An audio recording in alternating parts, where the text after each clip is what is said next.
In front of me I've got Opel Insignia. In this video I'll show you where is the fuse box in engine compartment. To find engine compartment fuse box, take a look at the right side. Right here you can find the fuse box. To access it, we have to unlock few locks.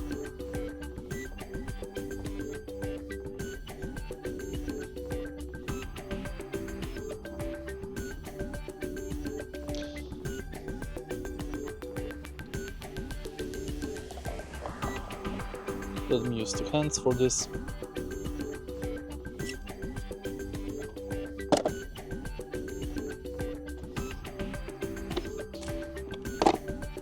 One lock is here and the second lock is here.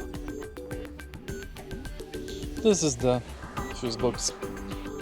Right here at the back of the cover we can find the fuse box diagram. Here are the fuses and here are their locations.